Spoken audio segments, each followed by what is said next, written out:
예, 사모님 뒤에 문 좀 열어주시고요. 조금. 할렐루야, 반갑습니다. 할렐루야, 아멘. 예, 한 주간도 하나님께서 저와 여러분의 이 모양 저 모양으로 주관하여 주시고 건강 지켜주시고 악한 영의 궤계로부터 물리쳐 주신 줄 믿습니다. 아멘. 오늘 하나님의 말씀의 제목은 내 삶의 주인이라는 말씀의 제목으로 함께 은혜 나누려 합니다. 부제로는 다시 주인에게로 라는 말씀의 부제로 함께 은혜 나누겠습니다. 사람은 누구나를 막론하고 크고 작은 염려 속에 살아가고 있지요. 건강, 일, 자녀, 또 재정, 어느 것 하나 이렇게 우리의 마음에서 쉽게 이렇게 놓을 수도 없고 또한 멀리 할 수도 없는 이런 삶의 걱정거리들 있죠. 걱정거리. 그래서 우리의 주인이신 이 예수님은 이러한 이 염려를 단순한 이 우리의 마음의 문제로만 보지 않으시고 믿음의 문제로 보신다는 거죠. 우리의 염려를 단순한 마음의 문제, 이 환경의 문제로 보지 아니하시고 믿음이 부족한가, 믿음이 적은가, 믿음이 있지 않나, 없지 않나를 보고 계신다는 거예요. 믿음의 문제로 보신다는 거예요. 그래서 우리가 염려하는 이유는 단지 내 상황과 내 환경이 이 어렵기 때문이 아니라 누가 내 이 삶의 주인이신가를 내가 분명하게 정립하지 못했고 확립하지 못했기 때문이라는 거죠. 누가 내 삶의 주인인가를 내 스스로 확립하지 못한 거기 때문에. 실제로 우리 인생 가운데 이 벌어지는 내가 원치 않는 모든 상황과 일들이 사실은 우리 삶의 중심이 예수님 중심으로 바뀌어지도록, 변화되도록, 고침받도록 하기 위한 이 하나님의 역사와 인도하심에 다 고르기 작업이라 할 수 있다는 거죠. 그러니까 내가 원치 않는 인생의 모든 상황과 환경은 하나님께서 주관하셔서 나를 다 고르는 내 삶의 중심에서 하나님 중심으로 살아가는 하나님의 견인하심과 인도하심의 역사다라는 거죠. 그래서 내 삶의 주인 바꾸기의 시작이라는 거예요. 어떤 사람은 고난도 있을 수 있고 어떤 사람은 육체적으로 아픔이 있을 수 있고 상처가 있을 수 있고 이 모든 것은 하나님이 알지 못하여서 그냥 간과하시는 것이 아니라 성경 말씀에 귀를 주시니가 듣지 아니하시랴 눈을 만드시니가 보지 아니하시랴. 하나님이 알지 못하여서 간과하는 것이 아니라 하나님께서 알고 계심으로 말미암아 너의 삶의 중심이 하나님 삶의 중심으로 되어가는 과정 중에 하나다 하는 거죠. 하나님의 역사하심이. 할렐루야. 아멘. 그래서 예수님은 이 염려의 본질인 이 뿌리를 드러내 보이기 위해서 먼저 주인이라는 이 단어로 주인이라고 하는 이 정체성 문제를 다루시더라는 거죠. 주인. 한 사람이 두 주인을 섬기지 못할 것이다. 무엇이 지금 내가 또한 나도 모르게 섬기고 있거나 따르고 있는 주인인가를 이 시간 저와 여러분 조명해 보시기는 시간 되시기를 축복합니다. 아멘. 무엇이 내가 섬기고 있는가, 무엇을 주인으로 나도 모르게 내 마음속에 섬기고 있는가라는 거죠. 저와 여러분의 영, 혼, 육 정체성은 과연 누가 지금 주인이냐는 거예요. 주님께서는 말씀하십니다. 내가 나를 사랑하느냐, 내가 나를 사랑하느냐. 어떻게 하면 교회와 하나님 나라를 세우기 위한 나를 통한 통로로, 도구로 하나님께서 이끌을 것인가? 어떻게 하면 내가 하나님 나라와 교회를 세울 것인가? 이 거룩한 근심이 나에게 있는지 뒤돌아봐야 할 것입니다. 어떻게 하면 하나님 나라 세우고 어떻게 하면 교회를 또 부흥시킬 것인가? 한 영혼을 강권하여 들여다 놓을 것인가?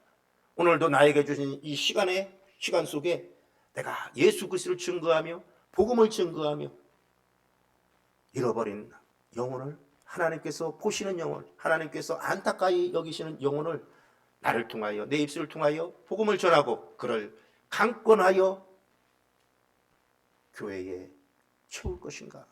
라는 이 거룩한 근심이 하루 24시간 안에 나에게 얼마나 있었는가? 내가 나를 사랑하느냐 하는 거예요.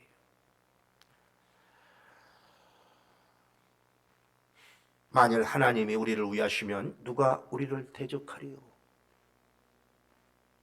어저께도 다이소 근처로 갔더니 전도 갔더니 우리 장군사님이랑 같이 갔는데 많은 사람이 잃어버린 영혼들 많이 있어요. 추수할 아주 밭이더라고 밭. 그래서 하나님께 감사하고 정말 우리의 이제 시작은 끝이 아니고 시작됐음으로 말미암아 하나님께서 역사하실 줄 믿습니다. 이제는 우리가 나가서 이제 전도해야 할 사명이 올 한 해 12월은 세상은 12월은 마지막으로 가지만 우리는 예수 그리스도를 시작점으로 하여 예수 그리스도의 탄생을 시작점으로 하여 시작이 되는 시점인 줄 믿습니다. 아멘. 저와 여러분의 헌신과 섬김으로 교회를 강권하여 하나님의 잃어버린 영혼을 채우시기를 소원합니다. 아멘. 하나님이 나를 위하신다는 것은 무슨 뜻일까? 방금 말씀드린 로마서 8장 31절 말씀처럼 만일 하나님이 우리를 위하시면 로마서 8장 31절 하나님이 만일 우리를 하나님이 원하시면 이란 나를 위하신다는 뜻은 무슨 뜻일까? 라고 할 때 내가 원하는 것 해주시고 내 사업이 잘되게 해주시는 것 알라딘의 램프 요정 이 지니 같은 분일까라는 거예요. 내가 원하는 것 잘되게 해주고 내가 하고자 하는 것 잘되게 해주고 이런 알라딘의 램프 요정을 혹 하나님을 섬긴다고 하면서 그렇게만 보고 있지는 않은가 하는 거 아니다는 거죠. 아니다. 바울은 하나님이 우리를 위하심의 증거를 32절 로마서 화살표 올려서 32절에서 명확하게 제시하고 있습니다. 합독합니다. 자기 아들을 아끼지 아니하시고 우리 모든 사람을 위하여 내주신 이가 어찌 그 아들과 함께 모든 것을 우리에게 주시지 아니하겠느냐. 아멘. 예, 하나님이 우리를 위하신다는 유일하고도 확고한 증거는 무엇이냐면 예수 그리스도께서 우리를 위해서 독생자 즉 하나님께서 독생자 외아들까지 십자가에 내어주시는 그 사랑 아끼지 아니하시고 라는 단어는 창세기로 넘어가 보면 창세기 22장 12절에서 아브라함이 독자 이삭을 제물로 바치려 할 때에 창세기 22장 12절에 있는 배경처럼 그때에 사용된 단어가 바로 아끼지 아니하고 그죠? 아끼지 아니하고라는 그 단어예요. 합독해 볼까요? 창세기 22장 12절 시작. 사자가 이르시되 그 아이에게 내 손을 대지 말라. 그에게 아무 일도 하지 말라. 내가 내 아들 내 독자까지도 내게 아끼지 아니하였으니 내가 이제야 내가 하나님을 경외하는 줄을 아노라. 아멘. 아끼지 아니하였으니 라는 단어가 바로 방금 아까 얘기한 로마서 8장 32절에 자기 아들을 아끼지 아니하시고 라고 하는 이 단어와 동일된 단어예요. 아브라함이 이삭을 바치려 했던 그 모리아산이 바로 예수님께서 십자가를 지고 올라가시는 골고다 언덕이고 그 언덕에서 하나님께서 독생자 예수 그리스도를 우리에게 내어 주신 줄 믿습니다. 그래서 이미 아브라함에게 독자 이삭을 바치라고 한 이 모든 것이 이미 구약에 또 신약에 예수 그리스도를 예표한 거예요. 독자 이삭을 아끼지 아니하고 내가 하나님의 말씀대로 순종하여 바친 그것을 보고 사자가 내 아들 내 독자까지도 내게 아끼지 아니하였으니 내가 이제야 내가 하나님을 경외하는 줄 아노라 라고 하는 그 창세기에 예표하신, 그래서 하나님께서 골고다 언덕, 창세기에는 독자 이삭이 모리아산에서 이삭을 바치려 했지만 하나님께서는 골고다 언덕에서 예수 그리스도를 우리에게 되어 주신 줄 믿습니다. 아멘. 그래서 이것은 더 큰 것에서 작은 것으로 나가는 논증이에요. 논증. 하나님께서 이미 우리에게 주실 수 있는 것, 가장 귀한 것, 하나님 자신은 이 자신인 아들을 주셨다면 그보다 더 귀한 것이 어디 있겠어요? 독자, 독생자 예수, 하나님의 귀하신 아들까지도 우리를 사랑하셔서 십자가에 내어주셨다면 그보다 더 귀한 모든 것은 우리에게 주시지 않겠느냐라는 거예요. 그 가장 귀한 것도 우리에게 주셨는데 그보다 덜 귀한 것은 우리에게 먹을 것, 마실 것, 필요한 것, 재정, 이것 안 주시겠느냐는 거예요. 자기 아들을 아끼지 아니하시고 우리 모든 사람을 위하여 내주시니가 어찌 그 아들과 함께 모든 것을 우리에게 주시지 아니하겠느냐. 우리는 종종 건강, 물질, 자녀, 재정 이런 것들로 세상에 있는 것들을 그 성공을 간구하지만 우리는 이미 이 모든 것을 받은 자들이에요. 왜? 하나님의 자녀로 삼으신 줄 믿습니다. 구약의 모세는 하나님의 집에서 충성된 종으로 일하였음에도 불구하고 하나님께서 귀 쓰신 선지자였잖아요. 그럼에도 불구하고 하나님의 종에게도 그렇게 귀하게 쓰시는데 더욱이 하나님의 자녀된 야고보서 1장 18절 말씀으로처럼 진리의 말씀으로 우린 나으신 영접하는 자 곧 그 이름을 믿는 자들에게 하나님의 자녀되는 권세를 주신 요한복음 1장 12절 말씀처럼 하나님의 자녀, 하나님의 유업을 이을 자로 저와 여러분을 삼으셨는데 무엇을 아까워서 주시지 않겠느냐라는 거예요. 않겠느냐. 우리가 구원받기 위해 한 일은 아무것도 없어요. 오직 믿음으로 우리는 구원이라는 은혜의 선물을 받은 자들입니다. 아멘. 내가 어떤 행위로 해서 하나님 마음에 들어서 우리가 구원을 해주신 것이 아니라 아직 죄인된 상황에서도 하나님께서 우리를 긍휼히 보시고 죽기까지 그 사랑으로 십자가에서 못 박으신 줄 믿습니다. 베드로 사도는 우리가 구원의 선물을 받은 자로 어떻게 살아가야 할지를 말해주고 있어요. 에베소서 2장 8절로 9절은 말씀하고 있는데 베드로 사도는 우리에게 하나님의 선물 받은 자, 에베소서 2장 8절로 9절 말씀 함께 보시고 합독하겠습니다. 합독합니다. 너희는 그 은혜에 의하여 믿음으로 말미암아 구원을 받았으니 이것은 너희에게서 난 것이 아니요 하나님의 선물이라. 9절. 행위에서 난 것이 아니니 이는 누구든지 자랑하지 못하게 함이라. 아멘. 우리의 행위가 하나님 마음 앞에 하나님께서 인정하셔서 우리를 하나님 자녀 삼으신 것이 아니라 하나님의 선물이라는 거예요. 선물. 행위에서 난 것이 아니요 하나님의 은혜의 선물이라는 거예요. 이 은혜의 선물을 받은 우리는 어떻게 살아야 가는가를 말씀하고 있어요. 지금 그렇기 때문에 염려는 믿음의 문제라는 거예요. 믿음의 문제. 그분이 내 주인 됐는데 내가 무엇을 염려한다고 해서 그것이 이루어지는 것도 아니고 주인된 그분의 주권적인 그분의 인도하심에 주인을 모시는 자들은 따라야 할 줄 믿습니다.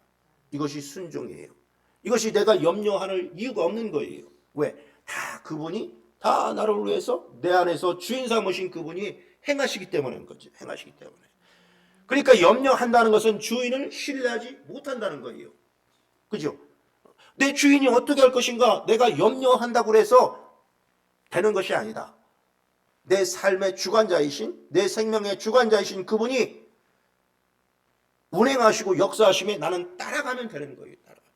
그 따라가지 못하는 내가 염려하는 것, 이것이 어떻게 될 것인가? 이것이 어떻게 될 것인가? 염려하는 것, 이것은 바로 신뢰하지 못하는 거예요.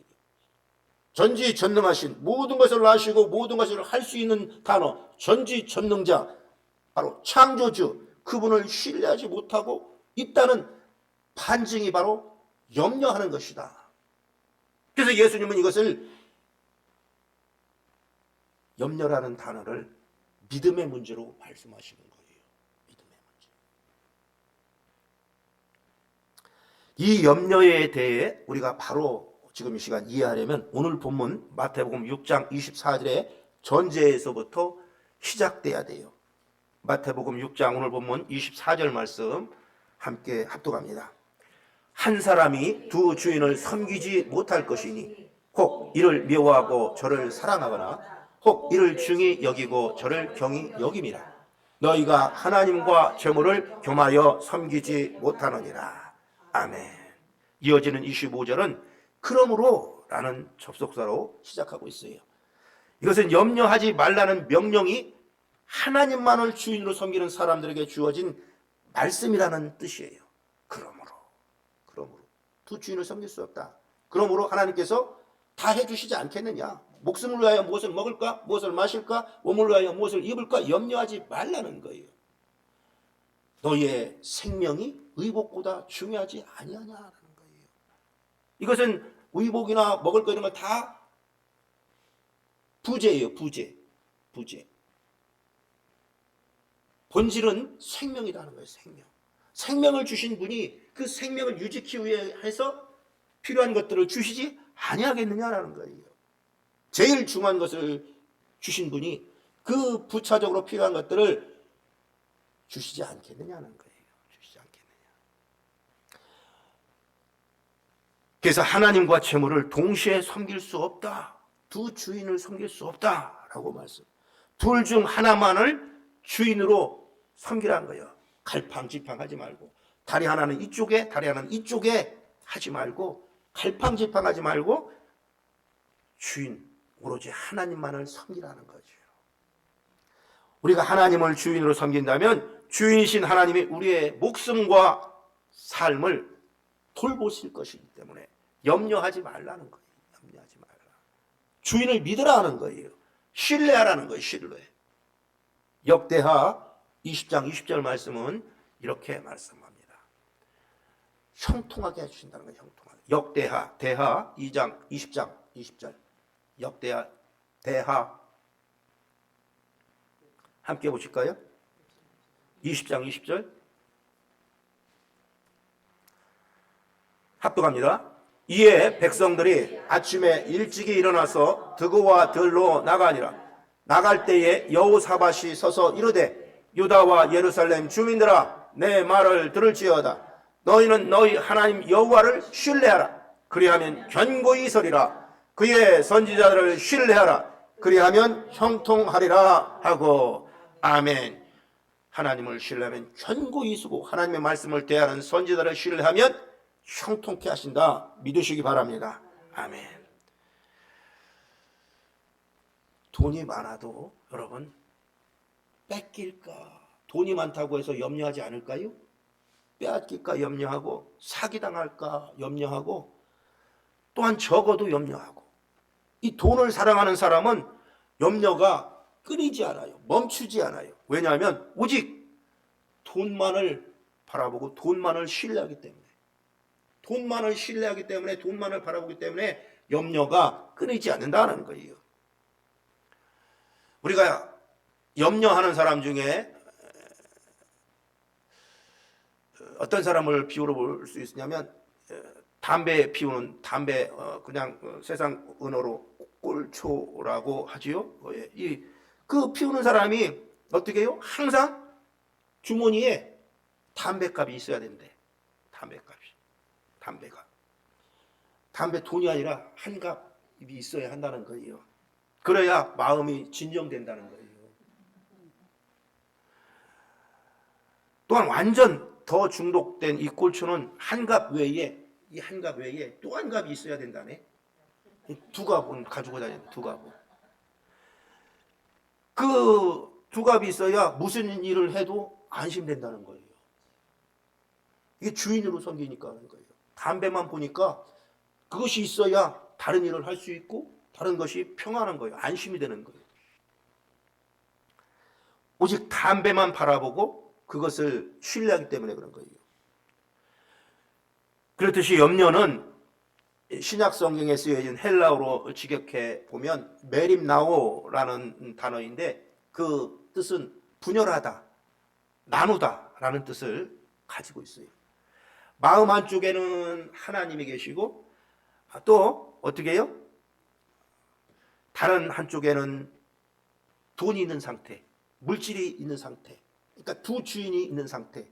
이것이 바로 메림나오라는 단어, 염려라는 단어예요. 염려. 그러니까 이것이 바로 성경에서 말씀하는 염려라는 거다. 염려. 한쪽에는 이것이 있고 한쪽에는 이것이 있고. 그래서 하나님께서 사람을 창조하실 때에 인간 본연의 마음은 하나님만을 사랑하고 신뢰하고 주인으로 섬겼어요. 그때 인간의 마음에는 염려가 없었어요. 염려가. 그런데 이 염려가 언제 사람 안에, 우리 안에 들어왔을까요? 바로 죄를 범할 때였어요. 죄를. 창세기 3장에서 말씀하는 것처럼 선악을 알게 하는 나무의 열매를 보니까 꼭 저거 한번 먹어보고 싶고 그런 탐욕스러운 마음, 탐심이 생긴 거예요. 탐심. 그 탐심이 하나님만을 주인으로 섬기던 그 마음속으로 들어왔고 결국 그렇게 욕심으로 인해 죄를 범하게 됩니다. 그 결과가 바로 염려라는 결과물이에요. 결과물. 자신의 죄가 드러날 것에 대한 염려, 먹고 마실 것에 대한, 이 살아갈 것에 대한 염려, 남보다 못한 것에 대한 염려, 이런 모든 염려가 인생을 지배하기 시작한 거예요. 마음이 분열돼서 하나님과 탐심이 동시에 자리한 순간 열매가 생겼는데 그것이 바로 염려가 시작된 것이다. 염려. 그런 의미에서 보면 염려는 단순한 이 MBTI, 이 기질이나 또한 이 상황, 현상의 문제가 아니라 근본적으로 성경에서 말씀하는 믿음의 문제더라는 거예요. 믿음의 문제. 이 염려하는 거. 염려하는 거. 다시 말해서 주인을 신뢰하지 못하는 거예요. 그래서 염려하는 사람의 마음 상태, 이 자체가 하나님이 창조하신 목적과 의도에 분명히 대치된다는 거죠. 분명히. 왜? 처음에는 하나님만을 사랑하고 하나님을 신뢰하고 염려하는 마음이 없었는데 이 죄를 범하고 난 후에 결과물이 바로 염려하는 것이었다. 죄가 드러나면 어떻게 하지? 그래서 무화과나무 잎으로 가리고, 가린다고 해서 이게 영영 가려지나요? 무화과나무 잎은 해가 빛이 쬐면 시들어서 수치가 드러나는 거예요. 이것 드러나면 어떡하지? 이런 염려. 먹고 살 것 부족한데 어떡하지? 이런 염려들. 이런 염려들. 이것이 주인을 신뢰하지 못하는 것이다. 바로 믿음의 문제라는 거예요. 믿음의 문제. MBTI, 사람의 기질, 성향, 이것이 문제가 아니라, 환경이 문제가 아니라 믿음의 문제다. 믿음의 문제. 염려한다는 거. 이게 주님께서 염려하는 거예요. 말씀하신다. 염려의 본질의 뿌리를 어디서 찾고 계시냐? 믿음에서 찾고 있더라는 거예요. 믿음에서. 빌립보서 4장 6절은 우리에게 이렇게 말씀하고 있습니다. 빌립보서 4장 아무것도 염려하지 말라. 합독합니다. 아무것도 염려하지 말고 다만 모든 일에 기도와 간구로 너희 구할 것을 감사함으로 하나님께 아뢰라. 아멘. 염려하지 말고 기도와 간구로 너희 구할 것을 하나님 앞에 무엇으로? 감사함으로 구하라는 거예요. 아뢰라는 거예요. 이처럼 염려는 하나님과 이 탐심, 욕심 사이에서 믿음을 배제하는, 거스르는 문제들하는 거예요. 우리가 우리의 마음속에 무엇이 자리하고 있는지를 증명하고 있는 것이, 반증하고 있는 것이 결과물이 바로 뭐예요? 염려예요. 염려. 성경은 내 보물이 있는 그곳에 내 마음이 있다 라고 말씀하고 있어요. 그래서 욕심은, 탐심의 가장 대표적인 것이 바로 뭘까요? 뭐니 해도 돈이야, 돈.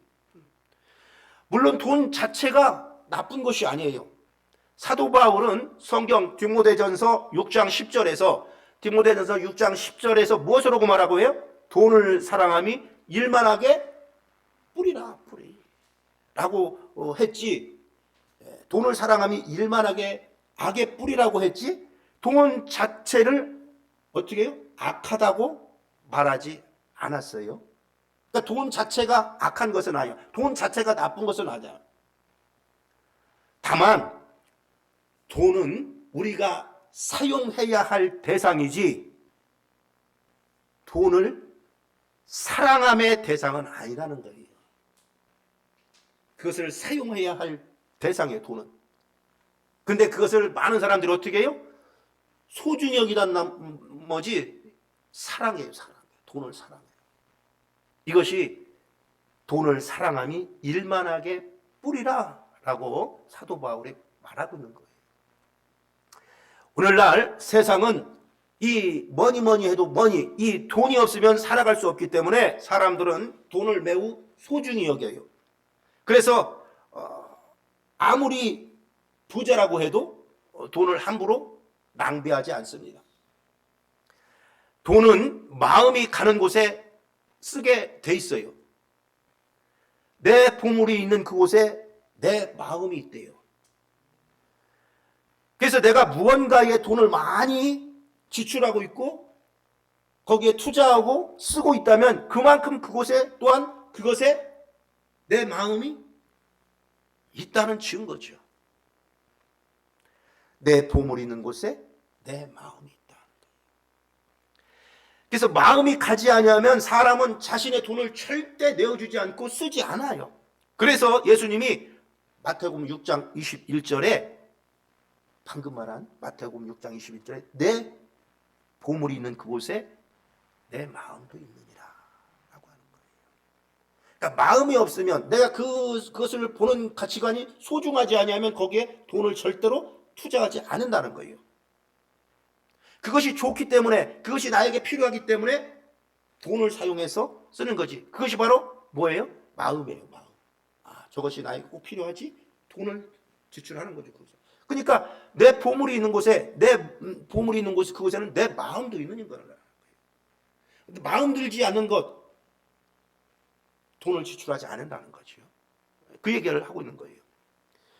예수님은 한 가난한 과부가 2렙돈을 헌금하는 것을 보시고 이 사람이 그 누구보다 하나님께 제일 많이 드렸다고 말씀하고 계세요. 누가복음 21장 2절에 누가복음 21장 2절은 2렙돈을 드리는 가난한 과부의 모습을 헌금하면서 옆에서 보고 계세요.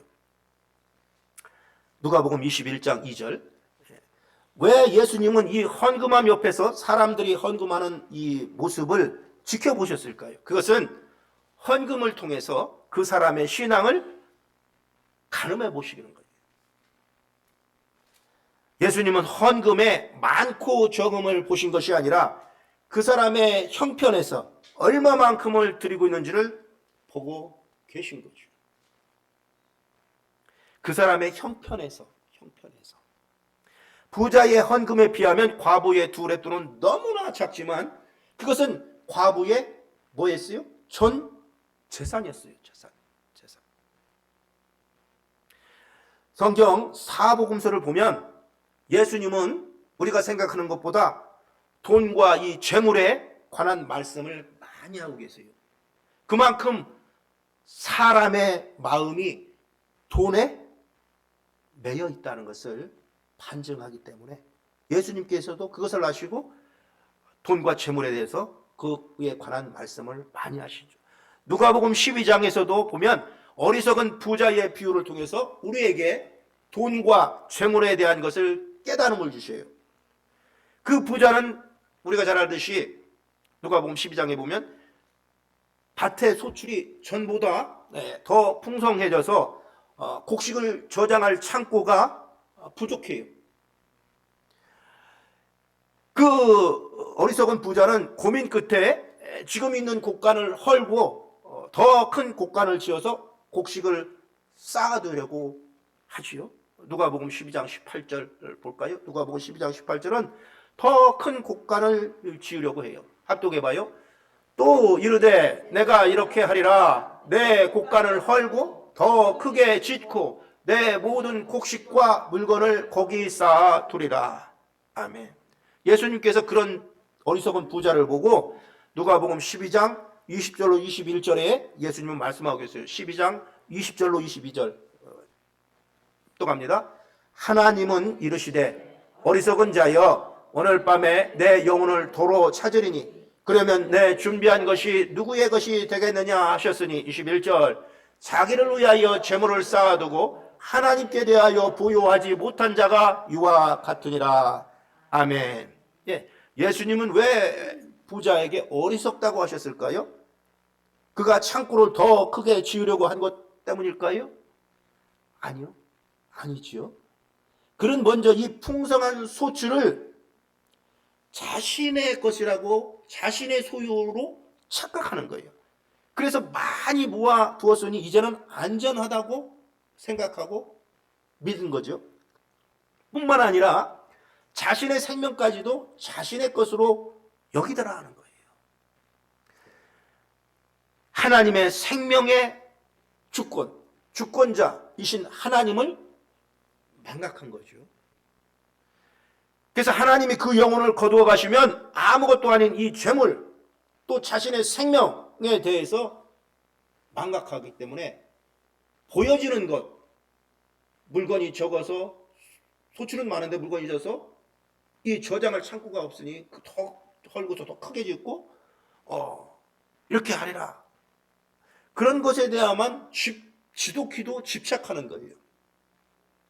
만약 이 부자가 내 삶의 주인은 하나님이시다. 하나님이 이 모든 것을 주관하고 계시다라는 사실을 그가 믿었다면 어땠을까 하는 거예요. 그의 소출이 풍성한 것을 하나님 은혜로 하나님께 감사했을 거예요. 또 씨를 뿌리는 것은 사람이지만 자라게 하시고 열매를 맺게 하시는 분이 하나님이시다는 것을 알았다면 공동체에 함께 나누었을 거예요. 그렇죠?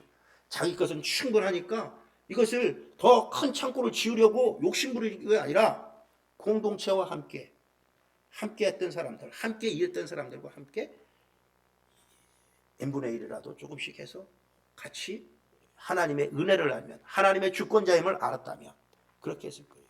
그러나 그는 그렇게 하지 않았어요.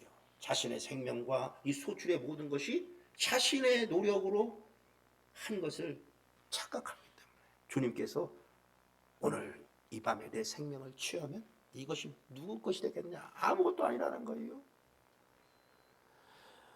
늘어난 곡식을 담기에는 창고가 작다고 걱정하기보다는 이것을 어떻게 하나님께 영광을 올 것인가? 이것을 먼저 생각하고 하나님께 감사하고 하나님께 물었을 것이라는 거죠. 그러니까 감사가 우리가 감사를 한다는 것은 감사가 감사를 낳게 하는 거예요. 감사가. 이 영적 원리를 우리가 알았다면 내 말로 선포하는 거예요. 감사가 계속 선포하면 감사가 감사를 낳는 거예요. 우리 이 열매의 소출의 열매의 모든 원리를 잘 알잖아요. 돈이 내 인생의 주인이 되지 않고 그것을 사랑하지 않으려면 돈이 나쁘다고 얘기하는 게 아니에요. 지금 내 인생의 주인 되지 않고 또 돈을 누리고 다스리고 사용해야 되는 이 도구인데 그것을 사랑하는 것, 이것이 문제라는 거죠. 그렇게 하지 않으려면 하나님이 내 인생을 주관하시고 책임지신다는 이 믿음이 필요하다는 거지. 믿음. 그것 때문에 염려하고 이런 것이 믿음이 아니라는 거죠. 믿음이 아니라는. 그러니까 믿음을 우리가 어디에서 놓고 바라보고 있느냐는 거예요. 내 생활, 삶의 환경, 내 이런 모든 생각의 방식, 이런 것이 접목을 해야 되는데 그냥 주일날 와서 하나님 섬기고 헌신했다고 해서 이게 모든 게 아니라 내 생활의 11조 24시간 중에 하나님을 과연 내가 얼마나 생각하고 교회를 위하여 하나님 나라를 세워야 할 내게 주신 이 24시간 안에 하나님께 드리는 열의 하나를 내가 할당하고 분할하는지, 이게 중요하다는 거죠. 이게 형식적인 것이잖아요. 행위가 아니라 어떤 것을 드려서 하는 게 아니라, 보여지는 것을 드려주는 게 아니라 내 마음의 부분, 내 마음이 중요하다는 거예요. 하나님이 우리와 함께 하신다는 믿음, 그리고 그분이 우리 인생의 주인이심을 신뢰해야 바로 이 돈의 유혹을 이길 수 있고, 또한 돈에 대해서 종노릇하지 않는다는 거예요. 종노릇하지 않는다. 그러니까 돈은 이상한 속성이 있어서 그를 소중히 여기고 붙들고 그것에 매여 있으면 결론은 그것이 종이 돼야 되는데, 그 돈이 나의 어떤 것을 채워야 하는 이 부가적인 일을 해야 되는데, 결론은 돈의 이상한 속성은 나를 지배하는 거예요. 내 마음을 훔쳐가고 지배하고 어디를 가든지 돈. 이것에 내가 붙들려 가는 거예요. 시드기야가 바벨론에게 두 눈이 뽑혀서 보지 못하고 착고에 취해서 끌려가듯이, 끌려감도 알지 못하도록 돈의 속성은 그렇게 나를 이끌어간다는 거. 하나님으로부터 멀어지게 하는 방법이 최고가 뭐냐면 돈인 거예요. 돈. 이것에 대한 위험성을 사도 바울은 경고하고 있는 거죠. 돈이 일만하게 뿌리다. 뿌리. 제 자랑은 아니지만, 그래서 저는 우리 장권사님 알지만 여러분이 헌금하는 거 절대 개수하지 않아요. 알지 않아요. 왜? 그것으로 인해서 혹시나 여러분을 제가 판단할까 봐, 어떤 사람은 귀하고 어떤 사람은 조금이라도 덜 하고 이러질까 봐, 그 염려 때문에, 그런 마음 때문에 저는 그것으로부터 다른 것도 많은 것을 하나님을 가르치고 하는 많은 사명을 끝나고, 그거에 내가 할 일이 아니잖아요. 특별히 재정부장이 해야 되는 거죠. 그래서 저는 그거에 전혀 자유함을 가지고 싶어서 그런 거죠. 혹시 내 마음이 다르게 그 사람을 평가할까 봐. 돈의 유혹이죠. 돈의 유혹. 항상 돈의 유혹은 항상 어디든지 유혹하고 미혹하는 거예요. 미혹. 왜? 그것으로 있기 때문에 세상에서 하는 방법대로 그것으로 인해서 자기의 모습을 나타낼 수 있기 때문에. 그러나 주님은 그렇게 하지 말라고 그랬잖아요. 그래서 베드로후서 2장 19절은 이것을 이렇게 말씀하고 있는데요. 베드로후서 2장 19절은 누구든지 진 자는 이긴 자의 종이 된다. 베드로후서 2장 19절 말씀 함께 보시겠습니다. 합독합니다. 그들에게 자유를 준다 하여도 자신들은 멸망의 종들이니 누구든지 진 자는 이긴 자의 종이 됨이라. 아멘. 누구든지 진 자는, 돈의 유혹에, 돈의 미혹에 진 자는 그 돈의 종이 된다는 거예요. 종 된다. 그래서 우리 인생에서 재물이 주인 될 때에 내 삶에서 무너지는 것들이 반드시 있는데, 우리 인생에서 재물이 주인 될 때, 내 속에서 재물이, 돈이 주인 될 때 내 삶의 것에서 무너지는 것들이 반드시 있다. 그것이 무엇인가를 보겠습니다. 첫째, 재물이 하나님을 대신해 나도 모르게 주인 자리를 깨어찬다는 거예요. 많은 사람들은 눈에 보이는 현실에 닷을 내리고 살아가기 원합니다. 보여지는 것에. 그러나 이 세상 어디에도 저와 여러분의 마음을 영원히 평안하게 샬롬으로 안전하게 붙들어 줄 자리는 없다는 거예요. 그 자리는 오직 하나님께만 있음을 믿으시기 바랍니다. 할렐루야. 그럼에도 우리는 신앙생활에서도 겉핥기식 만족에 머물면서 형식적인 예배, 형식적인 기도, 마음에 원치 않는 모임에 참여하는 것만으로 스스로를 하나님 중심으로 살고 있다고 착각할 때가 많아요. 마음은 다른 곳에 있는데 형식적으로.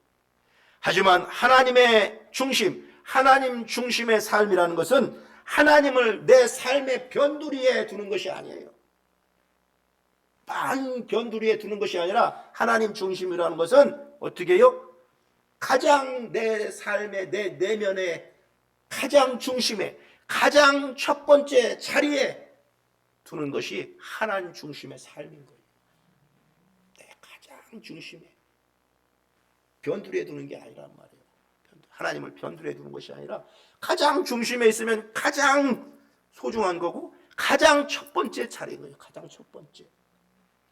이것이 하나님께서 내 안에서 함께함을 늘 의식하는 신앙인의 모습이고 견지해야 할 자세인 거예요. 내 안에 하나님이 계시지. 가장 소중한 것에 가장 첫 번째에 하나님이 계시지. 이것을 의식한다면 내가 이렇게 행동하지 않아요. 내가 이렇게 마음 먹지 않아요. 내가 다른 것에 염려하지 않는다는 거예요. 내가 다른 환경의 모든 것에 휘두르지 아니한다는 거예요. 왜? 그분이 내 삶의 주관자이시고 그분이 내 삶의 주인이시기 때문에. 주인 마음대로 하는 거예요. 아픈 것도 지금 안 되는 것도 주인이 아시는 거예요. 아시는 거. 그분이 허락하신 거예요. 저번에 설교 말씀처럼 참새 한 마리도 떨어지는 것을 모르시는 하나님이 아니에요. 그분이 허락하시기 때문에 참새 한 마리가 떨어지는 것이, 그분이 허락하셨기 때문에 이 환경이, 이 모든 것이 나에게 지금 주어진 것이지 그분이 몰라서 간구하시는 게 아니다라는 거예요. 내가 모르는 어떠한 분명한 이유가 있는 거예요. 이것이 신앙, 믿는 자의 절대적으로 견지해야 할 모습이고 정체성이다 하는 거예요. 내 안에 그분이 계시다. 그분이 나를 주관하시고 주인이시다.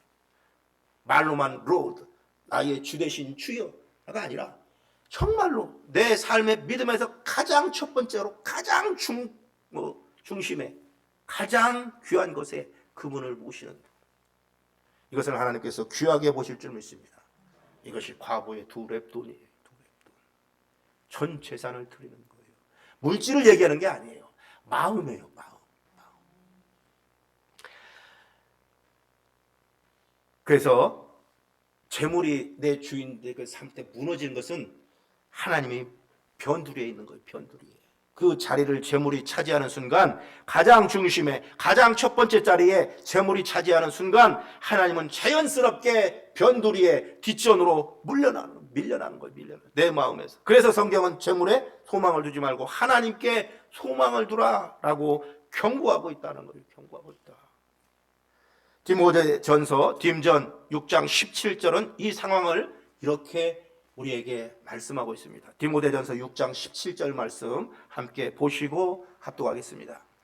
내가 이 세대에서 부한 자들을 명하여 마음을 높이지 말고 정함이 없는 재물에 소망을 두지 말고 오직 우리에게 모든 것을 후히 주사 누리게 하시는 하나님께 두며. 아멘. 예. 무슨 일을 할 때에 하나님을 먼저 염두에 두는 사람에게 재물은 조건이 아니라 도구일 뿐이에요. 도구일 뿐. 결국 중요한 것은 얼마나 가지고 있느냐가 아니라 누구를 신뢰하고 있느냐 하는 거예요. 돈을 신뢰하고 있느냐, 하나님을 신뢰하고 있느냐.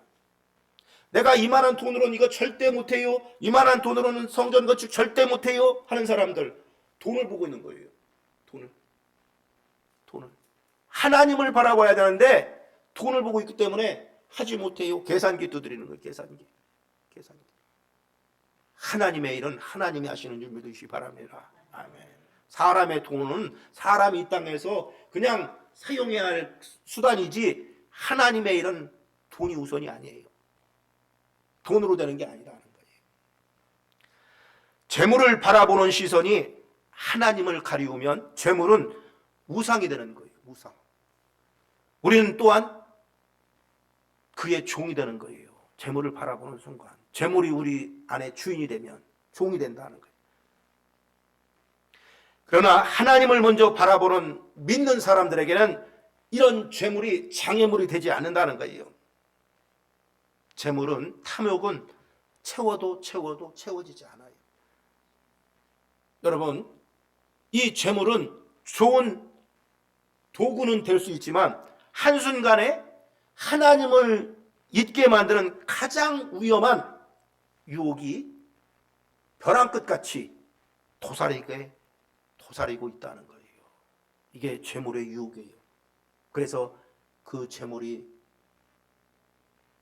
그곳에 눈을 두면 그 재물이 교만의 늪에 빠지게 된다는 거예요. 재물 때문에 교만해지는 거예요. 이것이 고린도 교회에 팽배해진 거예요. 팽배해진 거예요. 어떤 사람은 잘 살아서 음식을 다루는데 소고기로 막 이렇게 가져오고 막 이렇게 고기로 가는데, 어떤 사람은 가난해서 배추 하나 가져오는 거예요. 이게 막 이게 괴리가 생기는 거예요. 그래서 고린도 교회가 분열되는 게 바로 그런 상황이었어요. 부한자와 단자, 보이기 위해서 형식적으로 이만큼 가져오는 거야. 이 사람은 마음을 드는데 이거밖에 못. 그러니까 괴리가 생기는 거죠. 이게 이렇게 되면 안 돼요. 교회는 나보다는 타인을 생각하는 것, 배려하는 것. 내가 이렇게 하면 저 사람이 상처받지 않을까. 이 배려가 있어야 공동체는 주님 안에서 건강한 지체로 살아나게 되는 줄 믿으시기 바랍니다. 아멘. 우리 인생에서 재물이 주인될 때에 내 삶에서 무너지는 것들이 또 있는데, 둘째는 뭐냐면 악이 틈탈 기회를 준다는 거예요. 악이 틈탈 기회. 무엇보다 하나님의 사랑과 축복을 잃게 되는 거예요. 재물이 내 삶에서, 내 인생의 주인될 때에 무너지는 것, 내 삶에서 무너지는 것, 악이 틈탈 기회를 준다는 거예요. 악이. 하나님은 돈과 물질 앞에서 깨끗하고 정직한 사람을 기뻐하시는 줄 믿습니다. 아멘. 디모데전서 6장 9절로 10절 말씀 함께 보시겠습니다. 디모데전서 6장 9절로 10절 말씀이에요. 디모데전서 6장 9절로 10절 말씀 합독합니다. 부하려 하는 자들은 시험과 올무와 여러 가지 어리석고 해로운 욕심에 떨어지나니 곧 사람으로 파멸과 멸망에 빠지게 하는 것이라. 10절. 돈을 사랑함이 일만하게 뿌리가 되나니 이것을 탐내는 자들은 미혹을 받아 믿음에서 떠나 많은 근심으로써 자기를 찔렀도다. 아멘. 예. 돈은 좋은 종이 되기도 하지만 반대로 나쁜 주인이 될 수도 있어요. 나쁜 주인.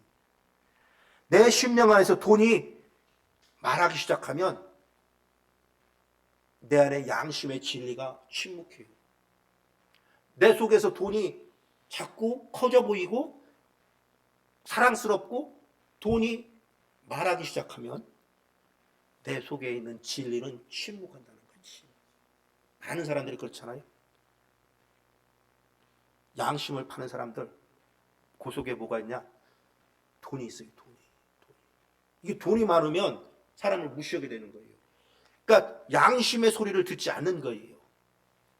진리가 침묵하는 거예요. 이건 지금 잘못된 것이지, 이렇게 되면 안 되지 라는 소리를 무시하게 돼요. 듣지도 못하고 침묵한다는 거예요. 침묵한. 이것이 악이 틈탈 기회가 된다는 거예요. 된다는 것이다. 그러니까 돈을 시간보다 소중히 여기고 사랑하면 그 때문에 잃어버린 시간은 돈으로 살 수 없다는 거예요. 돈으로. 그 돈 때문에 잃어버린 사람은 돈으로 살 수가 없어요. 시간도 없고 믿음도 없고 관계도 없고 돈으로 살 수 없다는 거예요. 돈으로. 돈이 최고라고 생각하는 사람들, 돈이 내 마음속에 우상으로 섬기고 주인으로 섬긴 사람들, 그런 악이 틈탈 기회를 스스로 고가를 열어주는 거예요. 열어주는 거예요. 나를 위해 쓴 돈은 내 목에 매달린 연자맷돌과 같다는 거예요. 연자맷돌. 나를 위해 쓴 돈은 연자맷돌, 내 목에 연자맷돌 내고 있는 거예요. 그러나 섬기고 공동체를 위해 희생한, 헌신한 이 물질은 천사처럼 저와 여러분의 두 어깨에 날개를 달아주는 줄 믿습니다. 하나님께서 세우시고 사람들이 세워줘. 공동체를 위해서 쓴 헌신한 물건들은 내가 아무리 잘나고 내가 아무리 높아지려고 해도 그것으로 되는 게 아니라 공동체에 내가 헌신한 것으로 인해서 돈은 좋은 것으로 사용되어지는 종이 되기도 한다는 거예요. 도구가 되기도 한다는 거예요. 왜? 나를 세워주는 것. 천사를 달게 해주는 거예요. 나를 세워주고 나를 높여주고. 이것이 돈의 양면성이죠. 그러니까 어떻게 관리하고 어떻게 쓸 것인가를 우리가 기억해야 되는 거예요. 돈은 나쁜 주인이 될 수도 있어요. 그러나 또한 반면에 좋은 종이 될 수 있다는 거예요. 그것으로 인해서 하나님께 영광을 올리고 교회를 쓰고 공동체를 세우고 사람들은 나를 높여주고 내가 높임 받으러 교만하는 게 아니라 그들이 자연히 하나님께서도 나를 세워준다. 그러므로 우리는 자기 몫에 만족하며 정직하게 최선을 다함으로 하나님께 영광 돌리는 삶을 살 수 있다는 거예요. 그래서 돈을 관리하는 사람이 될지언정 돈의 지배를 받아서는 안 된다는 거예요. 안 된다. 이것을 말씀하고 싶은 거예요. 돈의 지배를 받으면 안 된다. 관리하는지 사용할 수 있을지도.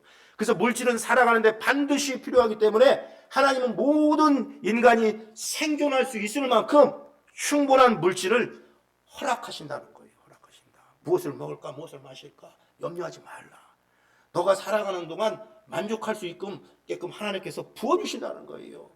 필요한 거 안다는 거예요. 안다는 거. 왜? 세상에서 이것 때문에 많은 사람들이 수치당하고 부끄러움 당하고 눈물 흘리는 것을 하나님께서 모르시지 않는다는 거예요.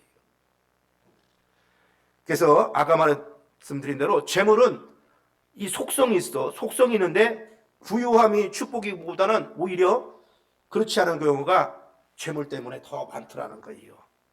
재물이 많으면 부유하고 더 행복해야 되는데 그렇지 않더라는 거예요. 그러므로 돈이 자신의 우상이 되지 않을 만큼만 가지고 그 안에서 자족할 줄 아는 것이 진정한 부요고 진정한 하나님의 관점에서 보면 축복이다라는 거죠. 많다고 해서 행복한 게 아니라 누릴 수 있을 만큼 우상이 되지 않을 만큼만 있으면 자족한다는 거예요. 자족할 수 있다. 그래서 돈과 하나님 사이에서 주인을 잃어서 갈팡질팡 여러분 하지 말고 하나님을 주인으로 섬기시는 올바른 삶의 믿음의 사람 되시길 예수님의 이름으로 축원합니다.